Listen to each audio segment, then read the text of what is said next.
Good evening, everyone. I'm your host, Jason Myles, and welcome to another episode of This is Revolution Podcast. For those that have never been here before, thank you for joining us. Please do us a huge favor. Hit that like button.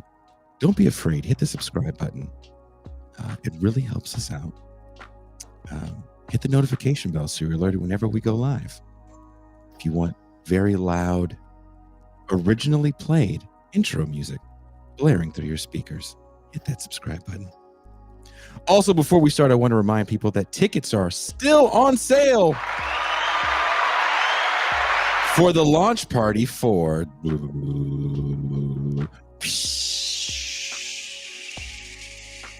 probably shows up backwards since it's a camera. But the book launch party for I Was a Teenage Anarchist is this weekend. Me, Ben Burgess, Chris Contos of Machine Head, Craig Cicero Forbidden, and Rick Hunolt of Exodus, originally of Exodus. He's not in Exodus anymore. One of the founding members of Exodus. Unlike a traditional book launch where you read a little bit and maybe you take some questions from the crowd, we're going to talk a little bit about this, and then we're going to talk to legitimate rock stars, real people that were part of the burgeoning Bay Area metal and hardcore scene in the early 80s. It's going to be a lot of fun. We're going to take questions from the audience. We're going to have some dope-ass barbecue. There's going to be liquor for you drinkers in a very cool, quaint environment. I'm so excited for this. So wherever you are watching this show, there's a link in the description. It goes right at the top of the description, so you know. Also, we'll be going to the Champagne Room tonight. If you'd like to join us, if you'd like to have access to Champagne Rooms past and present, if you'd like to be in the live virtual audience for the Pascal hosted Mau Mau Hour, if you would like to join us for movie night, there's only one way: become a patron for as little as $3 a month and $30 for the year. It can all be yours. Also, for patrons, I will be giving out the PDF of I Was a Teenage Anarchist.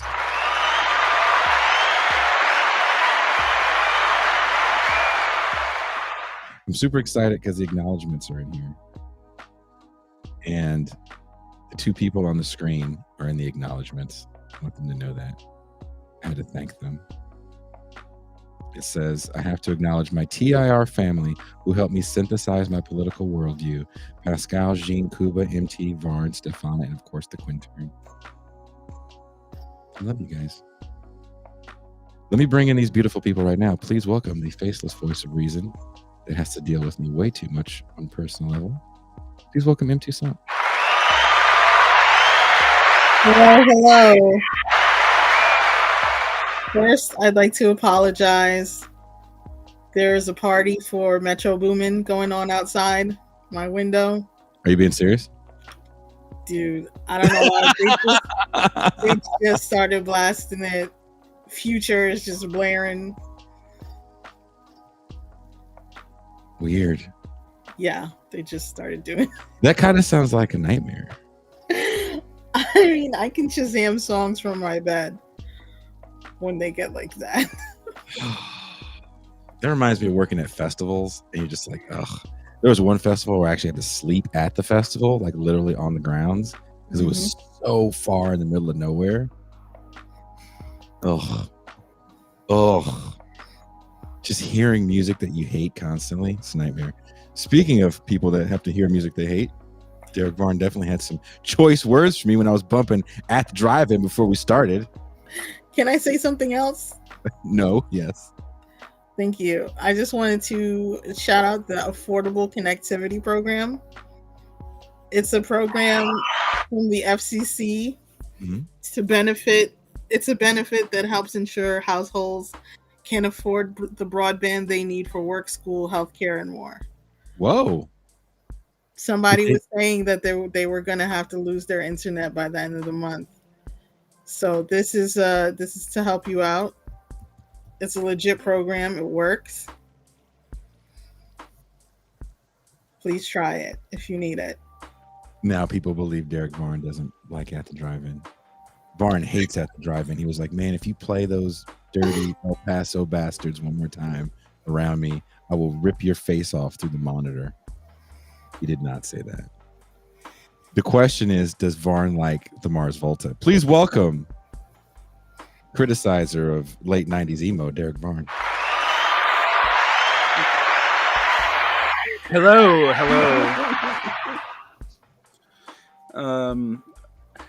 Funny story, when I had a college radio show my junior year, before I began torturing my audience by making them listen to Merzbow for an hour because I hate them, you can see a pattern of engagement. The first song I ever played on my show was One Arm Scissor. So that's what was playing. Yep. Yeah. So it was One Arm Scissor, and then it was War Machine by Burning Airlines. If you remember that Jay Robbins band. Oh, okay.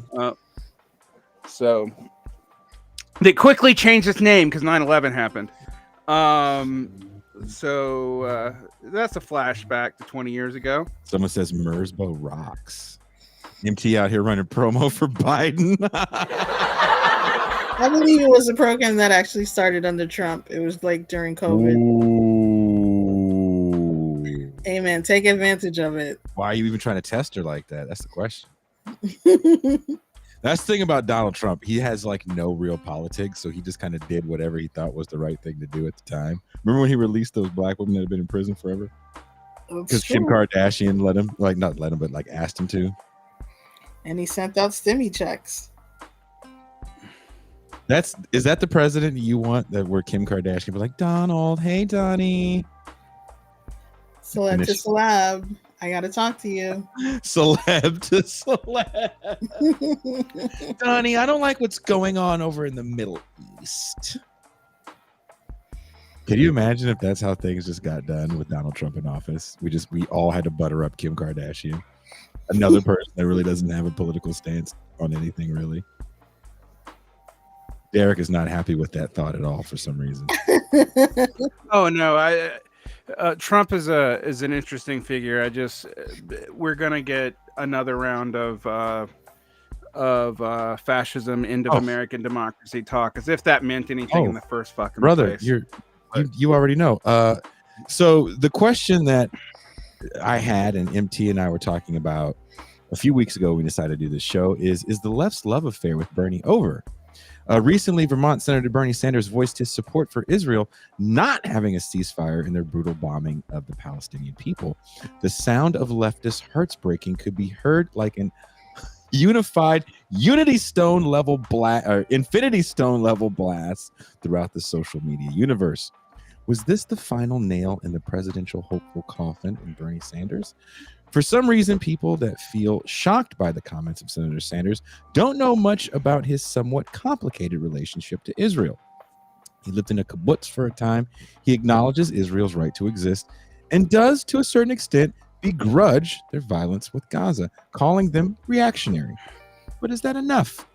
From a Politico article from 2015, at a town hall meeting in August 2014, Sanders was confronted by an angry constituent who demanded he oppose Israel's military campaign in Gaza, which had killed hundreds of civilians, while conceding that Israel had overreacted. Sanders focused mainly on Palestinian provocation. You know what? I don't need you getting smart with me, buddy. Pipe down, see Derek. Yeah.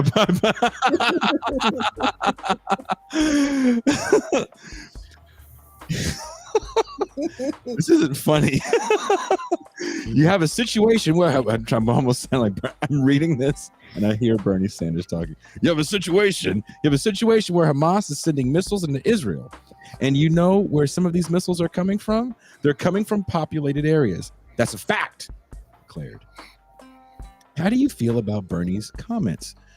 Do you need a political figure that embodies every aspect of your political project to be thought of as a legitimate candidate against the left and right flank of Capitol?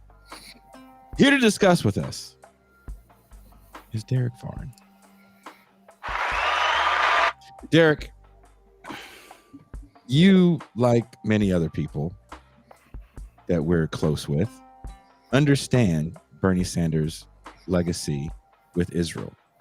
And there was only one person that I remember in the 2016 election that really spoke to it in a negative light. And that's a person that doesn't get a lot of run in these circles, which is Chris Hedges. A lot of people think he's a bit reactionary, mainly because he's a man of faith. That being said, I do think there's some value in Hedges' writing. Actually, I think there's a lot of value in Hedges' writing. I'll take that back. What do you think about what Bernie had to say? Were you shocked at all? And how do you feel about the reaction?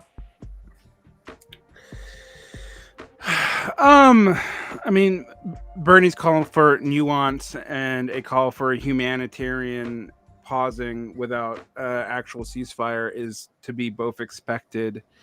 Given his statements around the silent intifada, as you mentioned, 2014, 2015, his general kind of wonkiness on military issues. He does tend to be the most progressive voice on military issues in Congress, but, you know, that doesn't mean much. So you pulled me up here. I mean, one of the things about the situation is, of course, I think Bernie's stance is both predictable and ludicrous at the same time. Israel's right to exist. To me, that debate is beyond the scope of what I'm willing to completely go into today. But to say it this way in the most simple form, the only kind of left-wing position that I think you should take is the binational single state, as talked about by people like Martin Buber and Noam Chomsky. Or Jews should have gotten half of Germany. But nonetheless, we live in the reality we live in. We're not going to undo that anytime real soon. And I think this issue hits home because a lot of people have really cared about the Israel-Palestine issue for a very long time. And it's one of the areas in which the left has had the least effect. And what I say least effect, I mean least effect in actual politics. They've had a ton of effect, actually, on public opinion, but that's not really all that relevant for military issues in the United States after the Police Powers Act and the treaty with the UN pretty much moved the ability to make war out of Congress into the presidency, which is why, by the way, you haven't heard a U.S. declare war on anything like in a official capacity. Rhetorically declare war on shit all the time. We've been at war de facto pretty much almost every year since 1979, but in legally, no, we haven't been. And that move, even though it was supposedly intended to curtail the ability of the executive under the rights that it signed up with when it signed into the UN, which really moved policing powers into the executive branch, that move has really removed public pressure on military action. You then also add to that fact that there is no draft anymore, and people's stakes for wars in the United States is actually quite low.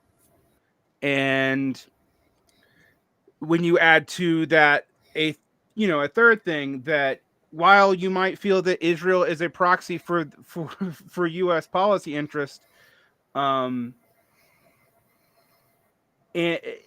you are not getting more than a mild sanction even out of traditionally pro-Palestinian states, because of the difficulty that Israel's arms complex, which everyone is, all the major powers are tied into in this quote multipolar world, that word everybody likes to throw around so much. It makes it very difficult to see exactly what the left can do. And every time I talk about Palestinian-Israeli issues on your show or on my show, which I don't do a whole lot because I refuse to profiteer off of it, okay? I am faced with this dire reality in which, what I can tell people to actually do is very small. So, it's absolutely true that since there's very little, what's funny about this is there's very little likelihood that even if Bernie did take the correct stance, it would have any effect on the Democratic Party's backing of Biden's, support of this war. There's just very little evidence that it would actually do that much, but it would have a morale effect, which means that him not taking it in some ways is worse, because he's going to be, he's going to be seen as insufficiently hawkish anyway by most of the Democratic Party, and thus we must actually assume this is his real personal opinion. I think this in particular kind of wakes people up to the Bernie conundrum. But, when you asked me to come on here, I have been a Bernie skeptic fuck all my life. Like, I used to share a piece admittedly written by an anarchist, but about Bernie that's from 1986, so I've always been kind of a Bernie skeptic. My support of Bernie Sanders in 2020, and I did vote for him. I actually registered to be a fucking Democrat in the primary for one of the few times in my life that I did that. I did that too. Yeah. Anyway, the reason why I supported it was to try to give a working oriented left a win, but I never thought it was sufficient. And frankly, what I was afraid of was that if Bernie had actually gotten the nomination, we'd be in a similar situation to Corbyn. Now, I still think Bernie probably would have won 2020 if he was up against Trump, given that I don't think Biden won it because of Biden's agreed. His chutzpah, his personality, his charisma. Right. Look here, Jack. Don't you dare talk about Joe Biden. But it was always a situation where even if Bernie had the best position on everything, the organic grassroots response that led to 2016, which made everyone feel valorized, had not done and did not do the work to change the Democratic Party. And I don't know that it could have in 4 years. And that is something that I don't think anyone wanted to hear. And in fact, not to, to bring up everyone's favorite dead person, Michael Brooks, and a friend of mine, but I was disinvited from his show for saying that in 2019, that we had not done enough to change the nature of American electoral politics for Bernie Sanders to really be effective, even if he had gotten the nomination. There were people in my... Well, hold on, Jason. Now you're disinvited.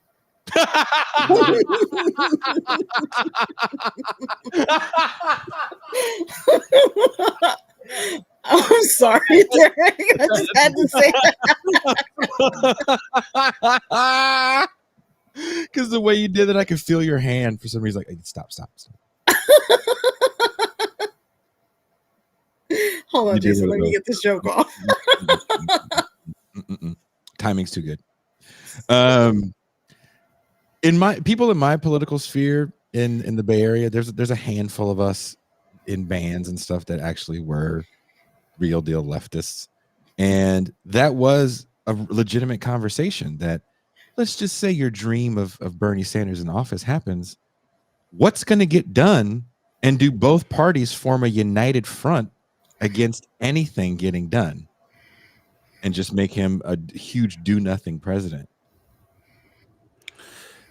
I think you could very much have a situation like you had with Corbyn in the UK. Corbyn got a lot farther than Bernie.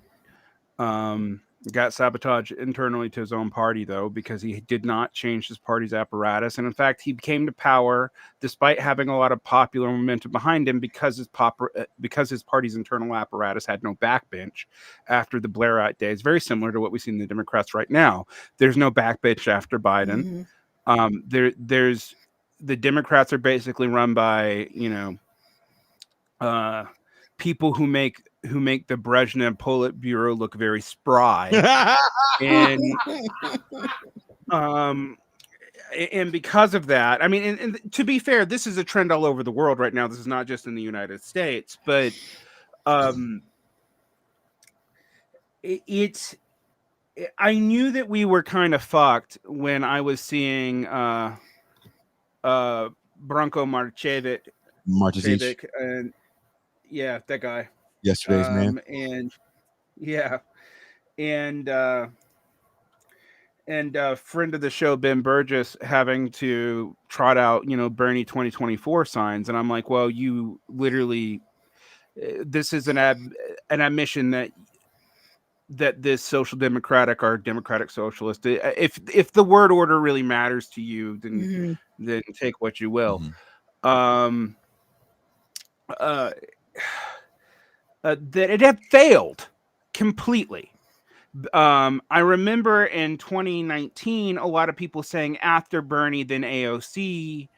And I remember just going, I want you to study what happened to Nancy Pelosi in the 1980s. You can't. People don't like to think about history because our spans for time. You want to read the super chat real quick, Tucson? Sure.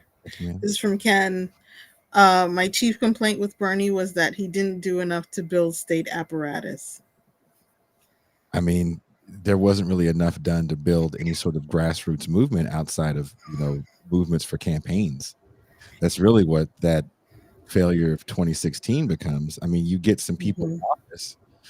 I talked about this with Derek Varn. Was it late last year or early this year? We had a really good conversation for like 3 hours. Granted, a couple hours of it is about music, but a lot of it was about our political predictions for 2024, which there are people that actually have worked inside politics that have hit me up recently and said, I think you might be right about what you were saying about Gavin Newsom and possibly Ron DeSantis, running, depending on what happens to Donald Trump. And, Joe Biden's mental state is not very good at all. But one thing that I found fascinating about Bernie Sanders was he comes along in a moment where the hero is going to the sunset on Obama. And however you feel about Obama now wasn't necessarily how a lot of people felt about Obama at the end. And he was perfect to fill that role for a lot of people. And Bernie Sanders is saying words, making things popular that hadn't been popular in my lifetime. Saying you are a socialist was not popular in my lifetime. We have to keep in mind how small the DSA was, and it's still extremely small today. But what was it, under 10,000 people before Bernie Sanders comes on the scene, Derek Varn? Before Bernie Sanders comes on the scene, it was about 10,000 people. Before Bhaskar Sansara comes on the scene, it had been a fairly well-established political machine in the New York State area, particularly in the 1980s. But from that establishment, and to remind people, the DSA in the 1980s got a mayor elected. So just it was not insignificant regionally in New York in the 80s. But that 5,000 people pretty much is where it stayed for almost 40 years. After Occupy, it doubled in size to about 10,000. Between looking at the numbers between Bernie 1 and Bernie 2, the DSA grew to about 30,000 and then to about, they say 100K. The actual numbers that they release actually indicates they got to about 90 paper members, 90,000 paper members. Dues paying members. Yeah, but they've been declining in membership pretty steadily in spurts and starts for the past 2 years. And it's hard to get a good feeling because it takes almost a full year to get off the DSA's rolls. So I don't want to make this referendum on the DSA. Right now, the DSA is moving in a different direction. But the fundamental truth of the matter is that the DSA was wedded to a very old apparatus. It also had problems. The reason, like whole kinds of ad hoc things have emerged to kind of semi-address this within DSA too, such as the caucus system, which are basically little sectlets, but they also act as regional organizers for how the MPC works, etc. And the reason why they do that is because the DSA really wasn't designed to handle the kind of size that it currently has, and it doesn't really have regional apparatuses. It's a city by city and then national organization with depending on the state. Some states have state level and regional level orgs, but not all of them. It's always been kind of a bit of Swiss cheese. I bring that up because you want a state apparatus and you want a grassroots apparatus. Well, you didn't build either one of them other than the primitive accumulation of cadres. All you got was people on paper. And then you got people to canvass, and then you got people to do maybe some local organization, some good stuff that basically was a non-NGO form of parapolitical charity. And the reality of that situation is going to hit people in about 10 years. It's already hitting people. That's why you've seen all these kind of new internet ideologies proliferate like crazy, because people are responding to this failure. What internet ideologies are you speaking of? I mean, like just the MAGA communism and stuff like that. Yeah, all that shit, which is just like you saw the resurgence of a bunch of weird left communisms that have faded from existence after 20. LaRouchites and stuff like that.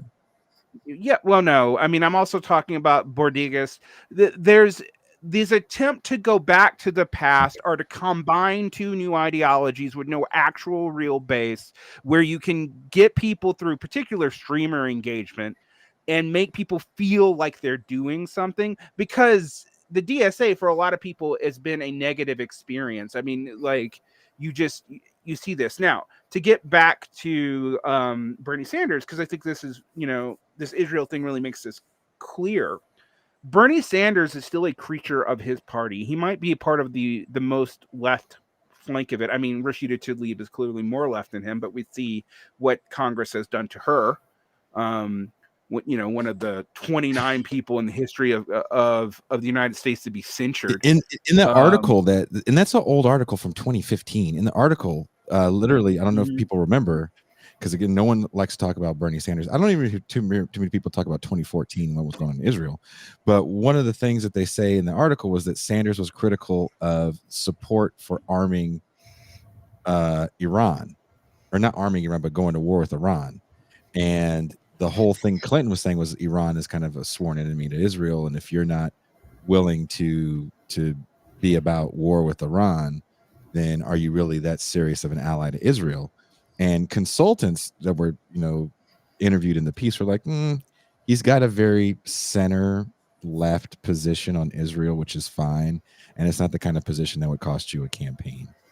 And ultimately, I find this fascinating because his stance on Israel was very well known And all these people that are so politically aware and love Bernie Sanders, and everybody couldn't wait to campaign for him and cried so many tears in 2016 and 2020, it was almost like you heard collective hearts break when he talks about not wanting a ceasefire because Hamas is quote unquote bad dudes. And it's like me and Toussaint heard it, and first thing Toussaint said, she goes, well, that's who he is. Why did before you answer this question of who he is, we have a call, and we should get to this call because it is costing me money, Derek.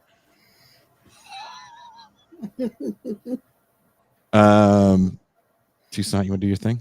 Sure. Mm-hmm. Calling from an 843 area code. Where are you calling from? What's your name? You know who this is. I don't need to elaborate. Damn it. Strom McCallum. I was about to say, yeah. Hey, Strom. Hey, I'll just put my thoughts succinctly. Entryism, that's a dead end. Popular and United Frontism, that's a dead end. Wokery, that's a dead end. And accommodation of socially reactionary dog shit, that's a dead end. You tell me how you really feel. Yeah. So did you didn't feel that Bernie Sanders was always a dead end? Did you feel that Bernie Sanders was always a dead end, Strom? As soon as I arrived at socialism, yeah. Like from 2017 on. Back when I was alive, yeah, I thought he might have some good shit going on, but no. I rejected him and AOC and all of them right out of the gate. You reject Ilhan Omar? Yeah. Rashida Tlaib.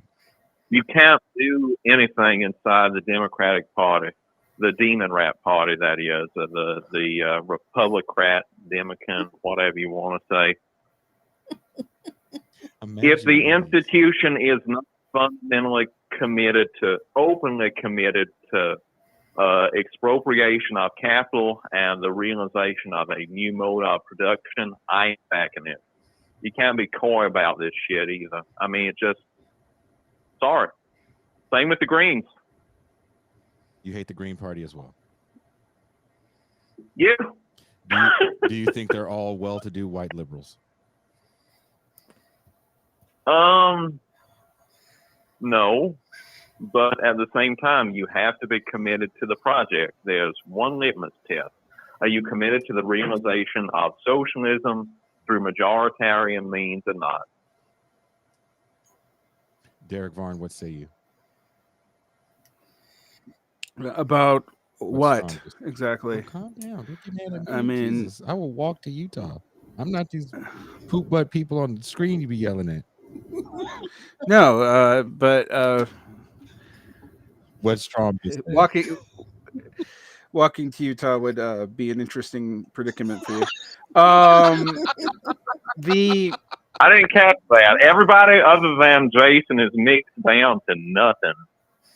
Oh, it's racism, Strom. Well, look, we'll have to take Derek's answer to your comment off air. Thank you so much for the call, Strom. Sounds good. All right, let's. So, what do you say to Strom's complaint about Sanders? Are you as vehemently against Sanders as Strom, or were you? I'm not a popular frontist, and I never have been. I don't know what the rejection of the United Front. That's a pretty strong position, generally considered a left communist position. That's well to the left of like, say, historically what the Bolsheviks maintained. But the question becomes, like, to speak to Strom's frustrations, and I think they're very real.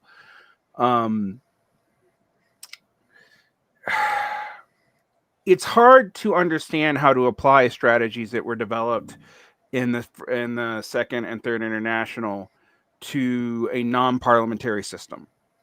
Because, for example, the United Front strategy was also based on the idea that a socialist party would not actually form a coalition government with a bourgeois party. Well, that's not even possible in the United States in the first place. There are no coalition governments. We don't have that. In fact, we don't yet necessarily have a continuity of head of government and legislative head, and we don't have a separation between head of government and head of state like most European governments do either. So a lot of these strategies are built for and are basically based off of European assumptions, and we try to make them work as best we can in the United States, which is probably why the Popular Front is disastrous, as I think it's been going all the way back to the populists liquidating themselves into the Democrats in the 1890s. Has been for the U.S. Left. I think there's a lot of people who listen to this who are Popular Frontists deep in their soul. Some of them are even my friends, and I think that they may actually get some people who become leaders in the Democratic Party from this, only for them to become the kind of person that Nancy Pelosi is later on. And I want to remind people when AOC actually correctly said way back in the day when she was not opposing Nancy Pelosi as leadership of the House Democrats, that there was nobody who was a viable candidate to the left of Pelosi. She was right. All right. That is not, however, a defense of Pelosi. That just tells you where we actually have been and what people have not been looking at in the structure of these parties. I was recently reading a Hal Draper article from 1967 called "Who's Going to Be the Lesser Evilism in 1968?" And what was really fascinating about it is it brought out the Hitler-Hindenburg argument, the classical example of lesser evilism, which is actually correct. Hindenburg was the lesser evil between Hitler and the reactionary conservative movement. However, since the Social Democrats decided to support Hindenburg, they got liquidated because Hindenburg thought that he could control the Nazis by giving them responsibility and power. Well, we all see how that worked out. Now Draper goes through that history. That's where the original lesser evilism argument really comes from, by the way, from the socialist left. It was the Social Democrats supporting a conservative government to stop the fascists, while the communists, at least the Communist Party of Deutschland at the time, was calling the Social Democrats fascists and saying after Hitler, us. Both things are true.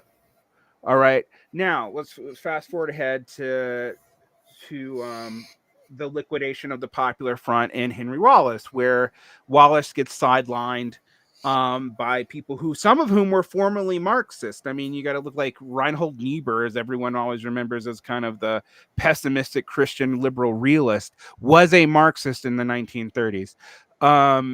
So what you see with these people is they actually kind of stab the Popular Front in the back, throw Henry, kind of more or less throw Henry Wallace out of the Democratic Party, support Truman, and then build up the apparatus that allows for the Red Scare to happen, because there were communists in the coalition with Henry Wallace, and many of the communists were hiding their position in the labor unions because they were afraid of a backlash, which then was used against them in the late 1940s. First on a state level, we forget this. There was state by state Red Scares before anything happened with Joseph McCarthy. That was a long half a decade's project before we even got to the 1950s, and the Democrats were by and large okay with it as soon as the war was over. Now I bring this up because one of the things that Hal Draper brings up in his discussion about Johnson, and he's talking about a lot of the left supporting Lyndon Johnson in 1964 against Goldwater. and people being shocked that in many ways Johnson took a more aggressive stance towards Vietnam than Goldwater's formal positions were. Now, we don't know what Goldwater would have done, all right? But we do know what Lyndon Johnson did. And so Draper's point wasn't that Goldwater and Johnson were the same. In fact, he says that is a liberal confusion, argument that it makes it about the hearts and minds of these individuals. All right. Draper says, no, we should assume that these liberals really are as liberal as they say they were. However, the structural apparatus that they operate under, and he uses the example of Brown in California versus Reagan, and how much of stuff that we attribute to Reagan in California were actually done under Pat Brown. That was the father we're talking about. Yep. And by the way, like the fact that the Democratic Party looks to New York and California as our basis for the future should scare the shit out of people, because I can't think of a more moribund, California gives you Ronald Reagan and Richard Nixon, right? Right, but it also gives you like Democratic legacy admissions. How many times has a Brown been governor of California? Well, his father and the son twice, right? And the son, once in the 80s or in the late 70s, and once in the 90s, 2000s. Yeah. Jerry Brown just keeps on coming back. He wasn't very good when he came back the second time. I believe the first time, or was during his father, there was actually way more control over things like PG&E, the power and gas company that regulates the majority of the state, not all of it. There was more regulation over them. By the time he comes back, that regulation is definitely lifted. That's one thing. I mean, we can get into a real deep conversation if you want to about the inner workings of California politics during Reagan's time, before he's even governor. And there really is a New Deal coalition of Democrats and a coalition of Republicans that are trying to repeal a lot of the New Deal programs, and they're trying to do it from the state level in places like California. So the war on welfare, really, you could say, and even healthcare, a lot of that stuff starts, for me, when I was doing my research on my We Don't Need Another Hero video essay, like the 60s. There's some great academic articles on fights that were happening in California state legislature about certain social programs, and that was Reagan's big victory. And the victory lap that he runs when he's out of office after he loses that nomination in 76 is to go on TV everywhere, which he could do at the time because he was still a star and he was governor of California, which is say, well, hey, when I was in office, one thing I was able to do is cut welfare. And he was going on things like Johnny Carson and saying that. And Johnny Carson was probably had like, 40, 50 million eyeballs a night. You know, say what you want about any of your favorite streamer podcast guy. They weren't getting 40, 50 eyeballs glued to them a night like that, or 100 million. So, Reagan was on a campaign like no other. So by the time he runs for office in 80, to me, it's kind of a no-brainer. But, California politics is definitely, it was interesting because Democrats are trying to protect their New Deal coalition, while Republicans, the Goldwater Republicans especially, are coming in and like, no, we have to do away with this. This is a problem. I mean, remember that Medicaid originally was going to be different, and Medicare was going to look different, but there was a kind of a concession made because of Goldwater's campaign. Draper makes a point, however, that most of the quote neoliberalization actually in California actually begins under Pat Brown towards the end of his career, and is picked up by Reagan and accelerated by Reagan, but it starts under Pat Brown, and that to me is a hint for what's going to happen in the 1970s with neoliberalism really starting in the second half of the brief Carter administration and being picked up and accelerated by Reagan. But what Draper's point is in regards to the structural incentives here, and this is to tie this back into Bernie. I mean, we're talking about 60s California politics, but also about presidential politics and about the lesser evilism argument, because one of the things that Draper makes very clear, and he was politically active from the late 30s until the 80s, so he knows his history firsthand. Is that lesser evil arguments really start emerging in the second half of the FDR administration, and communists are really, they don't know how to deal with it. And one of the things that Draper kind of predicts, interestingly, is that what was seen at the time by communists as an initial defeat and then having the Popular Front as a concession to reality to rebuild would later on, by later American socialists, be celebrated as a victory for socialism in America, even though the New Deal was not really a socialist program by most means and most definitions. And I think that is a real problem when you have this thing like with Bernie Sanders basically trying to sell that view with some Marxism, some Richard Wolff style Marxism, some MMT, a bunch of incoherent basket of policies, frankly, to American socialists as an answer. But before you've done the kind of building to build out and have something to hold these candidates accountable, because the one thing I'm going to say is, structurally speaking, this is Draper's point, if the left is captured because of fear of the right, what that means is the right is who the Democratic center has to appeal to maintain their coalition. The left is a given, and that was obvious as early as Truman.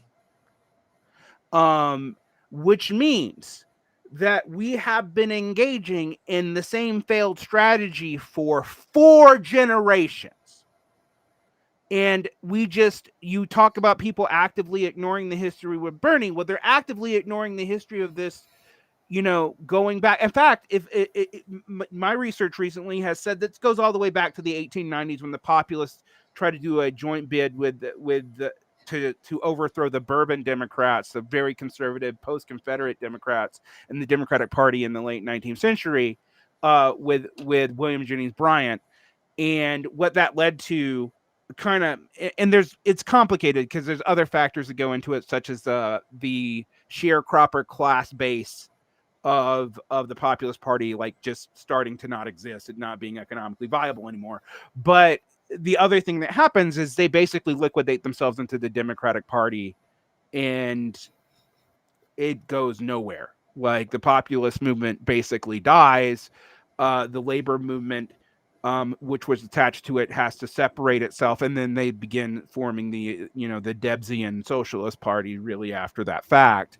But again, when the socialist and the communists liquidate into the Democratic Party, which really doesn't happen until the Popular Front. But what happens is you get this initial boost of membership. And in the beginning, it seems like they're just building. And by 1948, there's like 60,000 people in the American Communist Party. And by 1948, there seems like there's 60,000 people in the American Communist Party, right? By 1955, between the Red Scare and people being disenchanted and a tons of stuff that happens, you see that membership collapse like very quickly.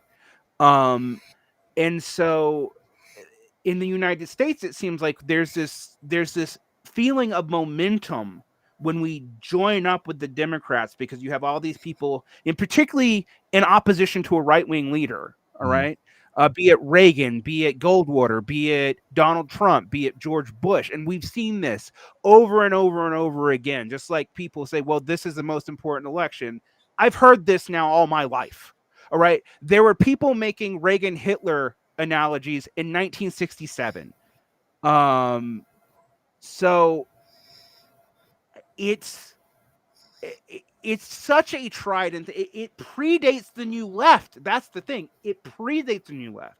We can't blame the new left for this. It was already an established pattern by the 60s. All right. So when it comes to Bernie Sanders, my question to everybody is, what did you think you were doing that was going to make it different? Well, most people just didn't know this history.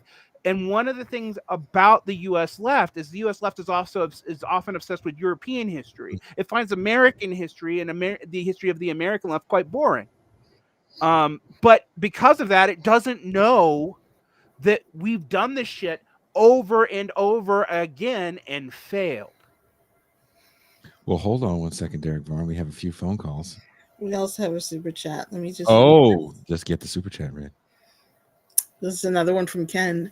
Is the Democratic Party making a bet that socialists will not choose the path of accelerationism?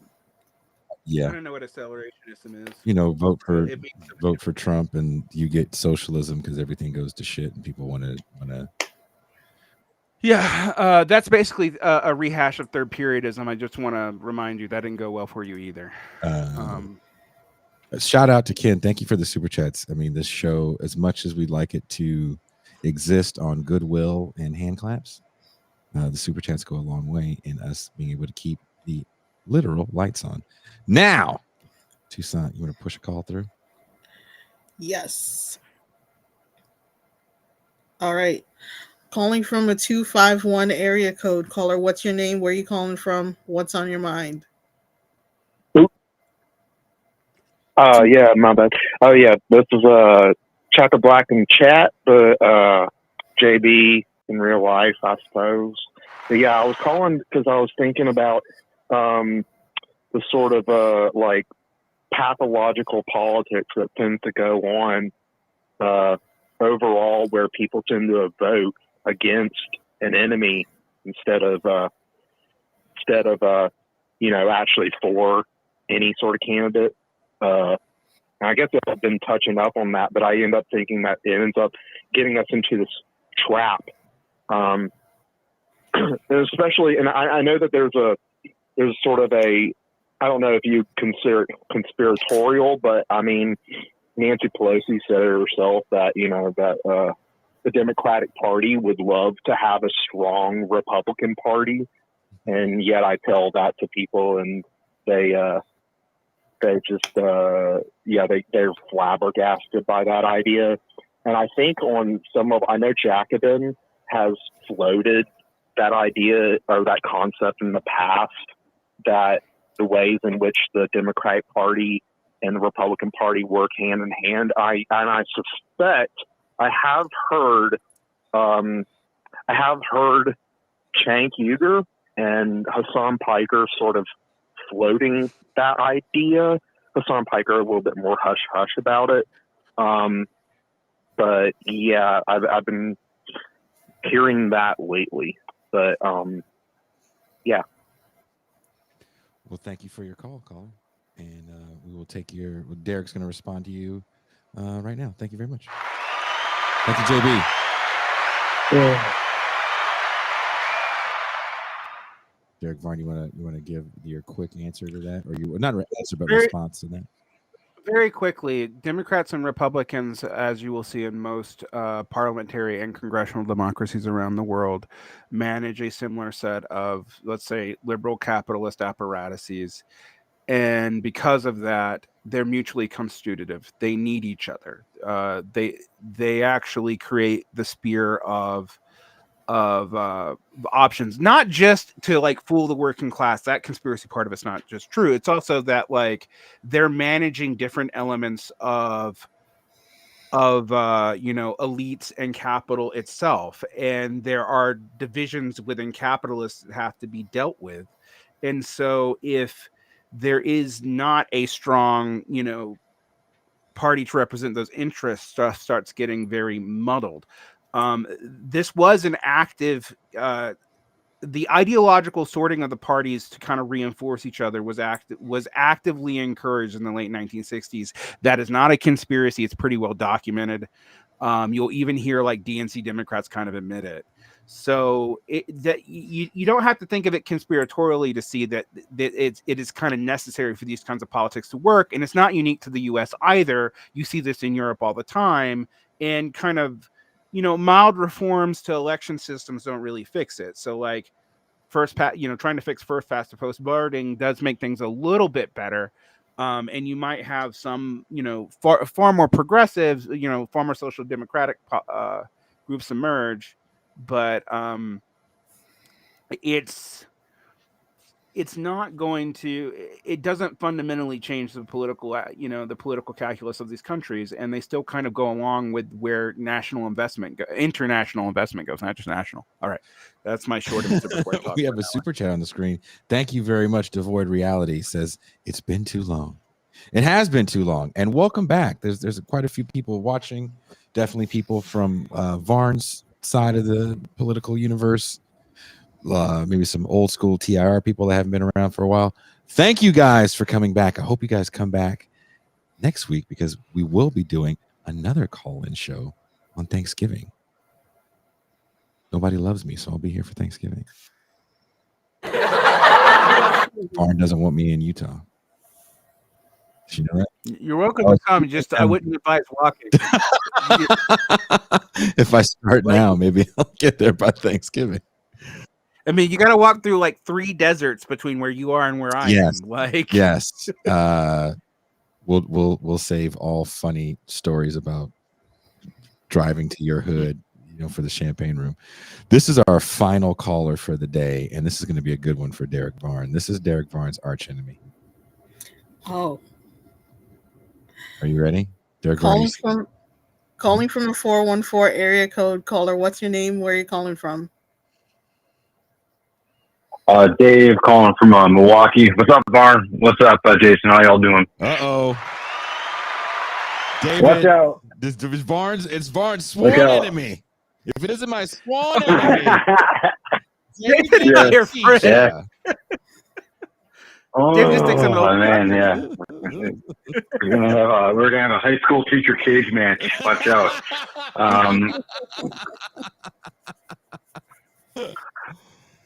Yeah, just get Kenzo up in here. We'll all, get Kenzo. Tag team. What's on your mind, D? So first off, man, I just wanted to say it was really cool hearing you guys talk about horror movies, and which I think are a lot more politically relevant than people understand. So that was awesome.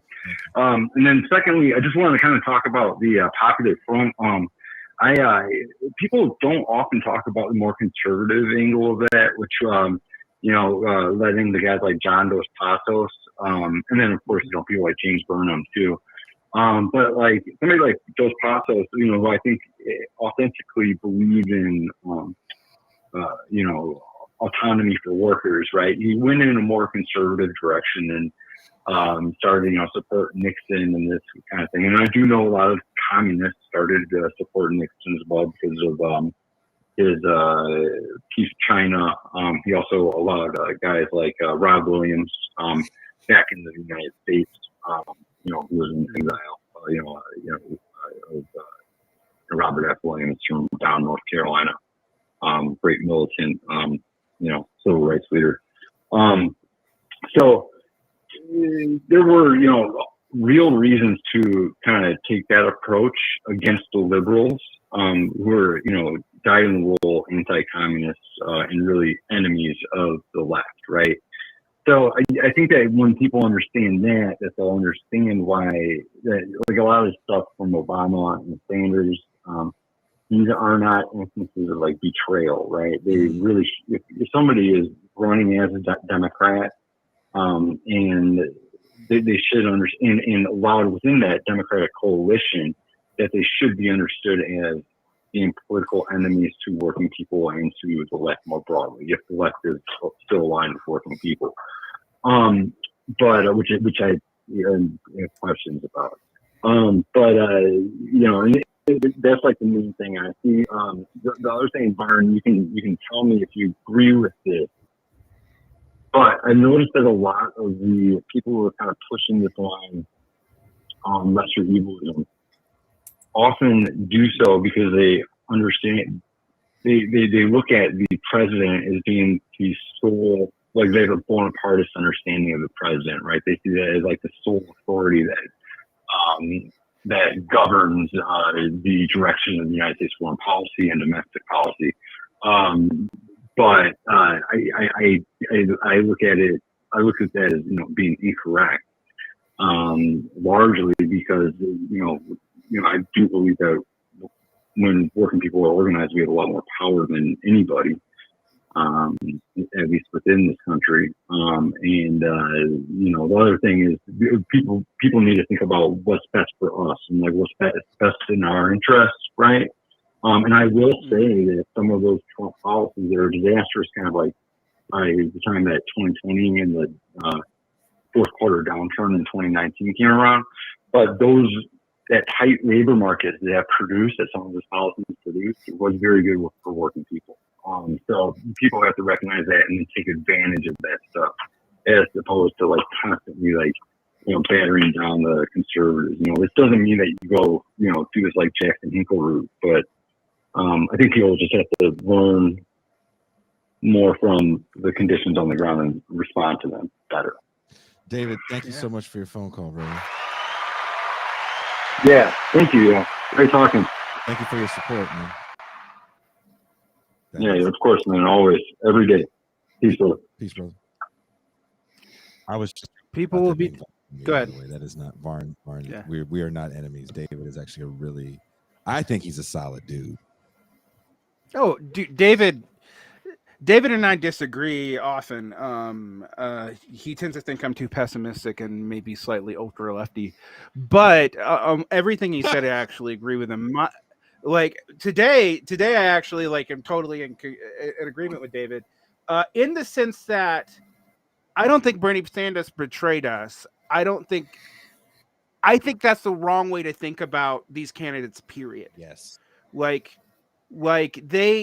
We should never trust them ever, regardless of whether you're in a popular front or united front or refuse to deal with them.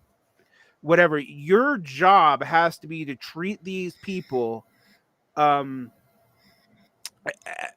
in some ways as instruments that you can only hold accountable. And what I wanted to pick up on David's point right now, he's right that the Trump era fuck ups actually have really empowered the labor market in ways that even Jerome Powell couldn't undo. Like, they try real hard, and they are saddling us with debt, all right? But they've tried really hard to weaken the job market. But frankly, they still have to get shit done. They can't, if they actually destroy the job market, they would crash, the capitalist into the economy too. So, I mean, because if people aren't working, shit doesn't happen. And so that's why you're seeing all this labor stuff really culminate. And I want to give David credit, because David told me to kind of look at the longue durée when we were talking about the resurgence of labor last time, because I was like, well, we're not seeing a lot of institutional success, last year. In fact, that was our last big on-air fight. And I stand by the fact we weren't. But you know what? That militancy has led to something. Now, it has complicated downstream effects that we have to look at, and by that I'm talking about the UAW. And to give Sanders credit today, he, I guess he kind of stood up for a UAW leader against petite bourgeois Oklahoman yoke. I don't want to say yokel because that's an offense on the good name of yokels. Hyper masculinist jackass challenging a labor leader to a fight in Congress today. But in a real sense, we would have to have built up a lot more of our own institutions, and not just electoral ones. That's been the problem. We've only been focusing on the sexy end of elections, which is national. That's the result of media. I've told people, if I wanted to do a media campaign for a local politician in the 1990s, I could do it through a zine and have more effect today, even though I only had 500 readers of my zine, than I will with an audience of, I have an audience of, between on an audio episode, my YouTube, because I don't monetize it, isn't huge, but on an audio episode, I might have an audience of 2,000, 3,000 people per episode in a month, right? And that could matter in a local media market, but it's diffused through the entire planet. Yep. Yeah. And so, like, someone asked me, why don't you do local organizing stuff through your show? Well, it wouldn't help what I do locally at all. Like, it's not even practical. And in that reality, this is what I want people to, like, get through. You should use these shows to learn about national and international politics, but you should also be, like, not expecting us to give you how to build an organization in your area, because how you build an organization in your area is to know your area. But that's the thing, though. Really that's kind of my point, my end point for this whole discussion, is that there's something to be said about this moment where we're so kind of tuned into the internet to give us all the answers, right? I can't figure out how to work this thing. I don't know how to put in a filter in my oil filter. I'm just going to go to YouTube. So there's something to be said about the internet giving you the answers. And I know people say, well, politics is different. It's like, no, it's not, because everyone has a 20-minute video. You want to understand Baby Doc in Haiti? I watched a 20-minute video that gives you the entire regime, including his son, in 20 minutes. Do you really understand Baby Doc in Haiti? Do you really understand the atrocities? Do you really understand how he comes to power? No, not really, but he's a bad dude. So yeah, people are real connected with the internet. I mean, what did we get? We said this on that show so many months ago, Varn. What did we get after Bernie Sanders of 2016? We got AOC, and we got a proliferation of young people that felt the only way they could get politically active was through the media. They're knocking on doors, but they're definitely spending quite a bit of time making really cool videos to go viral. That's what AOC did. Yeah, I mean, and I'll see people who, like, are defending what you go pick, and this is not to call anyone out, but who have, like, kind of weird niche politics with, like, 75,000 views a video, and I'm like, great, but has it affected anything? Is there, like, a Yugoslav style socialist party in the United States? Is anyone really trying to resurrect Titoism on the ground in my union? And the answer is no. Whereas the UAW stuff, and I got my strong critiques of the UAW, but they've been doing this for 20 years, and this is what we have now. Now, there's a lot of stuff we have to deal with. Like, the auto industry, for example, is very petit bourgeoisified.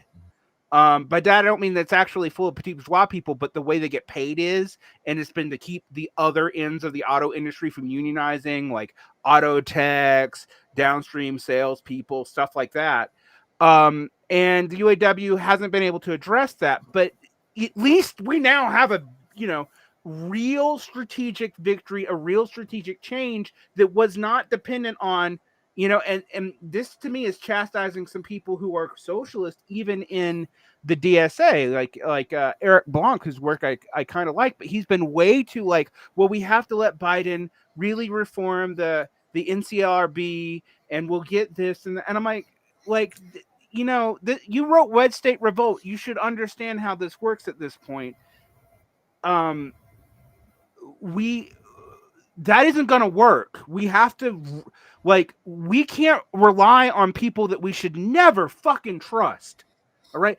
If you trust Joe Biden to be anything other than a flibbity jigit in the wind, you don't know the history of Joe Biden. Like, he's been on all sides of every issue except for Israel. Flibbity digit is what Varn calls his penis. Yeah. But so this idea that we keep on getting wedded to, that we need, reforms. David made a thing in the comments, and this will be my last thing. I'm not wedded to one form of organization, be party, council, whatever you want to talk about. Like, we can go about, there's a bunch of them, and I think we have to use all of them.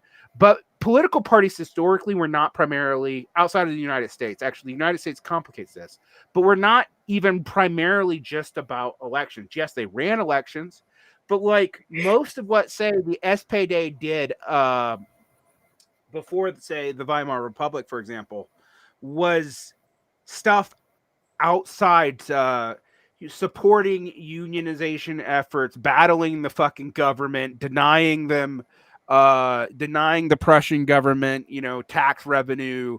That's the kind of stuff they did. That's why they got arrested so much. Like, it wasn't just to get feet on the ground to, even get legislative reforms, much less control of the executive. And also in Europe, those are not as separate as they are in the United States. We have to remember those other functions of the party, including, like, if we talk on this show, the social functions. We have to give people something, right? We have to fill in these parts. We have to give them something other than some political identity, which they can put on a fucking Facebook profile. I guess that's my point, right? It's like we're so branded at this point. That's kind of the only way we see interacting with the world and making change. And I don't mean we as in the people on the screen. I mean kind of the whole of society, especially this younger generation. The only way I'm going to make an impact in the dying world is to turn my brand into a thing that's so large that it can make an impact. I'm going to do good by doing good. And there's something to be said about, well, looks like running for office is really popular, so I'll run for office. Like, not a lot of people ran again that ran in the wake of 2018 and 2020 with the rise of AOC and the squad. But look, we've gone on for over an hour. If you guys would like to continue hanging out with us, continue this conversation, we'll be in the champagne room for not a lot of time. Derek doesn't have a lot of time. Toussaint doesn't have a lot of time. We'll be there for a limited time only.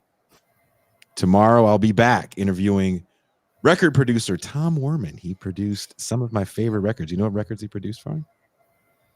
Shout at the Devil, Fair Warning by Van Halen, my favorite Van Halen record. He produced all those Blue Oyster Cult hits. He produced Dokken, all their stuff in the 80s. He did Poison's second record and a bunch of other stuff. And I'm going to be interviewing him. You don't seem excited. That's his excited face. That's his excited face? Yeah. I showed teeth. I usually only show teeth as an act of aggression towards your audience. That is the show tomorrow. And Thursday, we'll be talking with Michael Harris again. So that'll be a lot of fun about his new book, Come With Me If You Want to Live, using science fiction to explain to us the world that we live in currently, not the future. It's a really good book. I read the manuscript 2 years ago, and now it's finally published with an academic publisher. I think I sent it to you, didn't I, Derek? Mm-hmm. So I'm excited he finally got it out, and we're going to be talking about that. So thank you, guys. If you are not a patron, patreon.com/Bitterlake Presents. $3 gets you in the room. If you haven't done it, there's a link in the description. To get this, I'll be sending the PDF of this out. I only have like 10 copies of this. I'll be sending these to the people in the acknowledgments, i.e. Varn, Toussaint, Robert, Baj, Coobs. Love you guys. Thank you for all the super chats to keep the show on the air. Thank you, everybody watching on Varn's stream and ours. Varn, what is your goodbye thing that you say to people? Depends on the day. Usually it's like and subscribe and have a nice day. Have a nice day, by the way, since I'm Southern, is usually a code for go fuck yourself. Although I also will occasionally just end the show with telling people to go fuck themselves. So I don't know. Do whatever makes you happy, people. Protect your peace.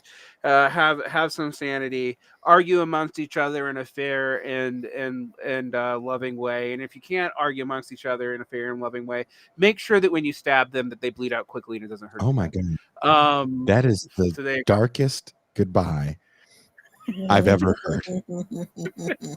Toussaint, can you show Derek how we